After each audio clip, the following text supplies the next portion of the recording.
Good evening बच्चों। तो हमने पिछली क्लास में पढ़ा था मैथ्स के ज्योमेट्री पार्ट को हमने पढ़ा था। ज्योमेट्री पार्ट में हमने पॉइंट पढ़ लिया था, लाइन पढ़ लिया था। अब हम पढ़ेंगे क्या, लाइन सेगमेंट के बारे में पढ़ेंगे। तो बच्चों ध्यान से देखिए कि क्लास 4th 5th और 6th के बेसिक ज्योमेट्री के बारे में है, जिसमें आप लोग बेसिक से पढ़ रहे हैं। तो पहले आप लोग अगर पॉइंट नहीं आता है, लाइन नहीं आती, तो आप मेरी पिछली वीडियोज़ को देखकर पॉइंट और लाइन के बारे में समझ सकते हैं चीज़ों को। और अब एग्ज़ाम आ रहा है तो उसमें ये जो चीज़ें हैं वो बहुत काम आने वाली हैं आपकी। इनसे आपके क्वेश्चंस आएंगे, जैसे एमसीक्यू आ जाएंगे या तो फिल इन द ब्लैंक्स या ट्रू फॉल्स आ सकते हैं। तो आपको इसमें थोड़ा ध्यान देना पड़ेगा। तो बच्चों सबसे पहले चलते हैं, लाइन सेगमेंट को शॉर्ट फॉर्म में समझा रहा हूँ। तो लाइन सेगमेंट जो होती है वो लाइन का ही पार्ट होती है। लाइन का पार्ट कैसे, जैसे मैंने यहाँ से इस लाइन को यहाँ से तोड़ा और इस पॉइंट से यहाँ से तोड़ दिया इस लाइन को, तो हमारे पास ये जो बचेगा यही कहलाता है लाइन सेगमेंट, जिसके बीच की दूरी जो होती है वो फिक्स्ड होती है। ठीक है, इसमें 2 पॉइंट्स होते हैं जो कि 2 एंड पॉइंट होते हैं, जो कि एक फिक्स्ड दूरी को बीच में दर्शाते हैं। जो उनके बीच में जो डिस्टेंस रहता है उनका वो एक फिक्स रहता है ना। जैसे यहाँ पे 5 सेंटीमीटर का डिस्टेंस है, तो मतलब 5 सेंटीमीटर का डिस्टेंस ही रहेगा दोनों के बीच में, उतने की ही लाइन बनेगी, उससे ना ज़्यादा ना कम की लाइन बनेगी। तो उसी लाइन को हम लोग कहते हैं क्या, लाइन सेगमेंट कहते हैं। ये लाइन सेगमेंट क्या होती है, शेप बनाने के काम में भी आती है। इसी चीज़ का करते हैं हम लोग। जैसे अगर हम लाइन से बनाएंगे शेप, अगर हम लाइन से शेप बनाएंगे तो हमारे ऐसे बनेंगी। अगर हम किसी भी शेप को लाइन के थ्रू बनाते हैं तो लाइन में एरोज होते हैं, आपको पता है। तो लाइन में बनाएंगे तो ऐसे बनेंगे, लेकिन हम किसी लाइन सेगमेंट से अगर किसी शेप को बनाएंगे तो ऐसे शेप्स बनेंगे। तो हमारे जो शेप्स होते हैं वो भी हमारे लाइन सेगमेंट से ही बनाए जाते हैं। तो सबसे पहले हम आइए इसकी डेफिनेशन को देखते हैं। डेफिनेशन कह रही है इसकी कि line segment is a part of line. Line segment जो होता है वो क्या होता है, लाइन का पार्ट होता है। ठीक है ना, लाइन का पार्ट। ये आपको अभी मैंने ऊपर समझाया है कि लाइन को जब हम तोड़ देते हैं तो उससे जो बीच से निकलता है उसे हम कहते हैं क्या, पार्ट कहते हैं ना। सपोज करिए जैसे मेरे पास ये पेन है, इसी पेन को अगर मैं यहाँ से तोड़ दूँ तो ये क्या कहलाएगा, वो जो टूटा हुआ हिस्सा है वो क्या कहलाएगा, इस पेन का पार्ट कहलाएगा। तो उसी तरह क्या होती है कि जैसे मैंने इस लाइन को यहाँ से और यहाँ से तोड़ दिया तो बीच का जो पार्ट बचा वो क्या, पार्ट कहलाया। तो उसी पार्ट को हम क्या कहते हैं, लाइन सेगमेंट कहते हैं। तो चलिए बच्चों फिर देखते हैं। अब यहाँ पर मैंने आपके लिए कुछ पॉइंट्स रखे हैं। इन पॉइंट्स को अगर लर्न करेंगे आप तो इन पॉइंट्स से कई कई बार क्या होता है कि आपको एमसीक्यू में, फिल इन द ब्लैंक्स में कुछ क्वेश्चंस पूछे जाते हैं, वो इन्हीं पॉइंट से रहते हैं।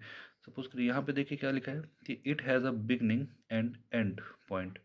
मतलब इसमें क्या होता है कि एक बिगनिंग और एक एंड पॉइंट होता है। एक बिगनिंग होती है और एक इसकी शुरुआत होती है और एक इसके अंत होता है। एक जैसे हमने लाइन में पढ़ा था कि उसका कोई अंत नहीं होता है, ठीक है, लेकिन इसमें अंत होता है। दूसरी चीज़ क्या लिखा है यहाँ पे कि इट हैज़ फिक्स लेंथ, मतलब उसकी जो लेंथ होती है फिक्स्ड होती है। अभी मैंने आपको ऊपर बताया कि एक पॉइंट से दूसरे पॉइंट के बीच में जितना डिस्टेंस होगा वही उस लाइन की टोटल लेंथ होगी, ना उससे कम ना उससे ज़्यादा। सपोज करिए 2 सेंटीमीटर की है तो 2 सेंटीमीटर की ही होगी, 2.1 की नहीं, या 1.9 सेंटीमीटर की नहीं हो सकती, ये 2 सेंटीमीटर की ही रहेगी। तीसरा पॉइंट यहाँ पर लिखा है its length can be measured, मतलब इसकी लेंथ को हम लोग मेज़र कर सकते हैं। तो स्केल के थ्रू हम लोग इसको मेज़र कर सकते हैं। इसका फोर्थ पॉइंट है क्या कि हमने देखिए यहाँ पे एक पॉइंट, ये पॉइंट ए पॉइंट बी, तो उस पॉइंट के नाम पर क्या रखते हैं हम लोग, इसका नाम रखते हैं। तो it is denote as point, ये इस तरह हम लोग शो करते हैं। लाइन सेगमेंट में हम लोग इस तरह का शो करते हैं, ऊपर 2 पॉइंट वाली लाइन बना के ये हमने बना दिया लाइन सेगमेंट। और लाइन को हम लोग कैसे शो करते हैं, इसमें 2 एरोज होते हैं। तो ये बच्चों ध्यान दीजिएगा, जहाँ पे अगर 2 एरोज ऊपर हैं तो मतलब समझ लीजिए वहाँ पे लाइन ड्रॉ करनी है आपको। और जहाँ पे 2 पॉइंट्स ऊपर हों वहाँ पर आपको क्या करना है, लाइन सेगमेंट ड्रॉ करनी है। इसका फिफ्थ पॉइंट है कि it is use to make shapes.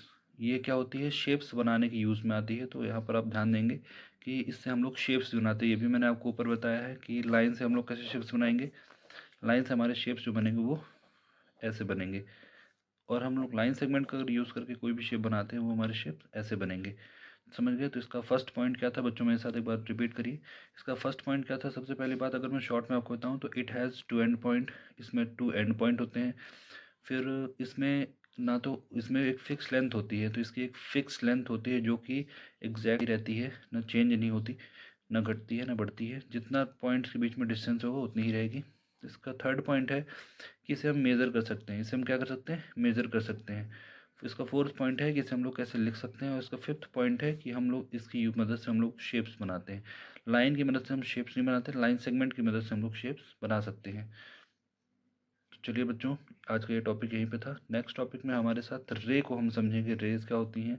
और उसके बाद हम चलेंगे types of line, horizontal line, vertical line, ये सारे यहाँ पे इस वीडियो को एंड करते हैं। आपसे इससे रिलेटेड कोई भी क्वेश्चन हो तो आप मुझे प्लीज़ कमेंट करें और बताएं कि आपको क्या नहीं समझ में आया।